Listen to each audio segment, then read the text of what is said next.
Hello tout le monde! Aujourd'hui, on va taper dans le dur et je vais vous raconter mes expériences paranormales.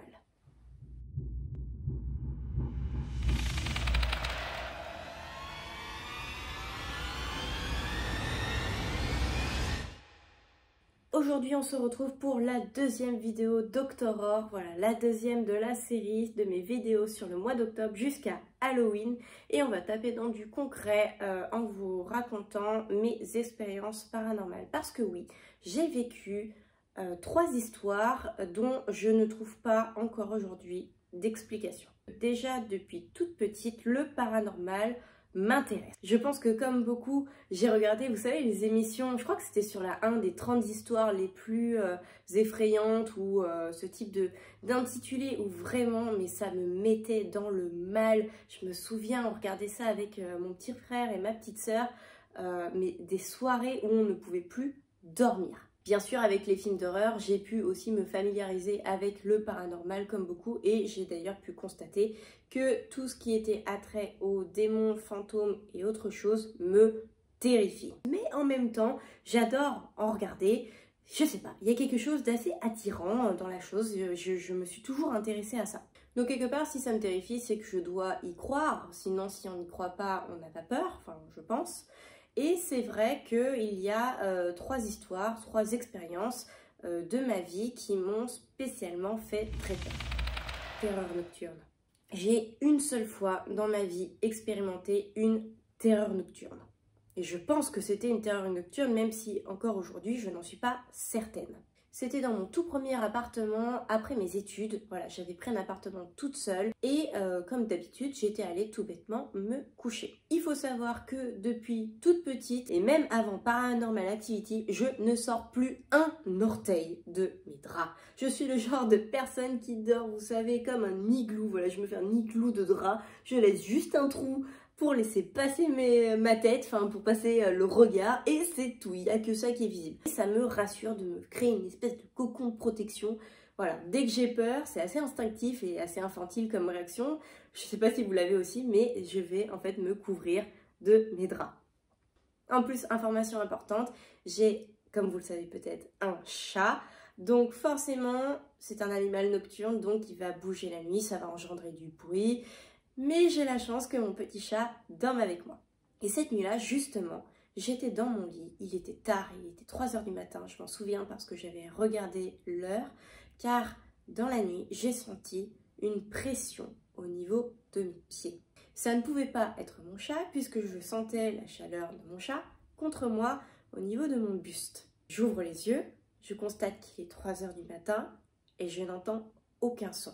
Mais je sens encore, en ouvrant les yeux, un poids au niveau de mes pieds. De là, je sors très lentement ma tête du drap et je commence à me redresser, à m'asseoir dans mon lit. Un moment qui me semble durer une éternité. Et je constate avec effroi, mais vraiment avec terreur, qu'il y a une forme humaine d'un homme assis au bout de mon lit. Je ne distingue rien. Vraiment, je ne vois pas d'œil. Et c'est vrai que je me souviens m'être concentrée pour regarder à travers cette forme et voir un visage. Mais j'étais en dehors de moi-même, j'étais déconnectée. Comme si je ne réagissais pas normalement en fait. J'étais en dehors de moi et je n'arrivais pas à réagir. Alors que foncièrement, j'étais terrorisée, mais terrifiée. Et l'homme ne bougeait pas. J'avais l'impression qu'il me fixait, même si encore une fois je ne constatais pas de regard ou de lumière dans ses yeux ou quoi que ce soit. Et là, l'expérience la plus traumatisante, et je vous en parle, j'en ai des frissons dans le dos, je suis persuadée d'avoir ouvert la bouche et d'avoir voulu crier. J'en suis persuadée, je me vois encore moi-même ouvrir la bouche et hurler, mais aucun son ne sort. À ce moment-là, vraiment, je ne sais plus quoi faire. Enfin, cette forme, heureusement, ne bouge pas.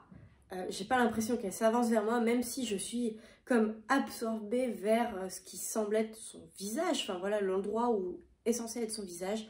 Je suis comme absorbée, je continue d'hurler, mais je n'entends rien, il n'y a aucun son qui arrive. Et là, en fait, mon chat bouge contre moi et j'ai l'impression de reprendre en fait possession de mon corps et de reprendre conscience. Et en reprenant conscience, il n'y a plus de forme au bout de mon lit. J'avoue qu'encore aujourd'hui, je n'arrive pas à l'expliquer. J'ai lu plus tard ce qu'était une terreur nocturne et je pense avoir expérimenté ça. J'en ai heureusement plus jamais fait. C'est vraiment une expérience horrible. Je ne sais pas si véritablement il y avait quelque chose au bout de mon lit. Et ce qui est très très terrorisant, c'est de m'être vue moi-même hurler sans son. C'est encore une image qui aujourd'hui reste gravée en moi. Un fantôme dans ma cuisine. Pour ma deuxième expérience paranormale, je vais vous raconter une anecdote qui s'est passée dans la maison de mes parents. Alors, la première chose à savoir concernant la maison de mes parents, c'est que c'est une maison très ancienne, qui a plus de 100 ans, voilà, qui est en fait de vieilles pierres, une maison en pierre meulière. Et très vite, quand on a emménagé dans cette maison, on a commencé à sentir quelque chose, une énergie particulière. Il faut savoir que la maison de mes parents est vraiment ce type de maison, vous savez, ancienne. En fait, dans cette maison, avant même d'avoir fait cette fameuse expérience, il y avait des moments où, vous savez, on sent un peu les poils se dresser, on ne sait pas pourquoi, mais d'un coup, on sent monter une terreur en nous et on n'arrive pas à se l'expliquer. Plusieurs fois, notamment, voilà, on a un escalier en demi-tournant et au premier niveau, on a une salle de bain. Quand je me rendais à la salle de bain, j'étais persuadée que dans mon dos, au niveau des chambres, j'allais voir en me retournant une personne debout dans cet escalier. Je ne sais pas pourquoi, à chaque fois, je voyais ça. Mais un jour, j'ai vraiment pu vivre une expérience paranormale et le voir de mes propres yeux. Et en plus, j'ai pas été la seule témoin. Tous les autres membres de ma famille ont pu voir ce phénomène. Ce jour-là, je crois que c'était un dimanche, si je dis pas de bêtises, en tout cas un jour de week-end, on était tous à la maison et on commençait à mettre la table. On a pu se mettre à table tous ensemble et commencer à déjeuner quand on a commencé à entendre un petit cliquetis. Il faut savoir que la salle à manger est attenante à la cuisine et qu'on peut voir la cuisine de la salle à manger. Dans cette cuisine, à l'époque, avant qu'on la refasse d'ailleurs, on avait en fait gardé les anciens meubles de cette cuisine et vous savez, on a sur les poignées des tiroirs des poignées en fer forgé. C'est une espèce de petite poignée en métal qui va en fait pouvoir se balancer. En fait, on peut les tirer et voilà, ça cliquette. En fait, dès qu'on les utilise, ça va se rabattre, ça va faire un petit bruit. À table, il y avait déjà une atmosphère un peu lourde et d'un coup, on entend PAM! La poignée s'est redressée à la verticale et le bruit en fait du moment où cette poignée s'est redressée, ça nous a alertés. On s'est tous arrêtés de manger. On a constaté bêtement cette poignée pendant, je sais pas, peut-être une seconde, mais ça nous a tous paru très long et cette poignée est retombée. Et ça nous a terrifiés. Je crois qu'on s'est quasiment tous relevés de la table pour accéder au salon et réfléchir à ce qu'on venait de vivre en fait. Cette expérience, encore aujourd'hui, on en reparle avec les différents membres de ma famille et ça nous terrifie. Encore en me rendant chez mes parents actuellement, il m'arrive encore d'avoir ces fameux ressentis un peu étranges, ces poils qui s'irrissent ou ce froid dans le dos. Voilà, je suis persuadée qu'il y a un fantôme chez moi. Un esprit farceur. Pour la dernière histoire, on va changer de lieu. J'ai pu expérimenter une expérience paranormale chez mes beaux-parents. À croire que les esprits me suivent, je ne suis jamais tranquille. Mes beaux-parents résident dans une maison que je suis actuellement incapable de dater. Je pense qu'elle a aussi une centaine d'années, enfin elle a un look un petit peu rétro quand même, donc je pense qu'elle commence à dater. J'ai jamais ressenti d'énergie néfaste quand j'ai pu m'y rendre jusqu'à ce jour-là, jusqu'à cette nuit-là. Ce soir-là, je suis allée me coucher avec mon compagnon, on dormait tous les deux dans le lit, quand j'ai senti quelque chose d'étrange. À ce moment-là, je pense que je commençais un peu à sombrer dans le sommeil. Vous savez, quand vous êtes confortable dans le lit, vous êtes bien. Et d'un coup, je suis tirée de cet état-là par une voix. Et encore là, de le dire, ça me terrifie. Ça me donne les poils qui s'irrissent, c'est affreux. Un enfant qui dit 1, 2, 3 et qui tape dans les mains à côté de mon visage. C'était horrible et j'ai rien vu. J'ai ouvert tout de suite les yeux dès le premier son qui est sorti et j'étais terrorisée. C'est quoi ces esprits qui me font des blagues comme ça si tard? Enfin honnêtement, en plein milieu de la nuit, le truc a décidé de jouer à côté de moi. Je ne comprends pas. Attendez, ça me donne tellement d'émotion. Je vais m'asseoir. Ah!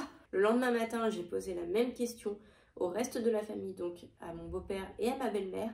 Mon beau-père m'a déjà expliqué avoir entendu une voix d'homme une seule fois, mais pas une voix d'enfant. Peut-être que nous avons du coup vécu une expérience paranormale ce soir-là, tous les deux. Et voilà tout le monde, mes 3 expériences paranormales sont maintenant terminées. Voilà, j'ai d'autres anecdotes bien sûr, je pense que comme beaucoup, on a tous eu des petits ressentis un petit peu bizarres. Voilà, des lumières qui s'éteignent ou ce genre de choses, des bruits qu'on n'arrive pas encore à expliquer.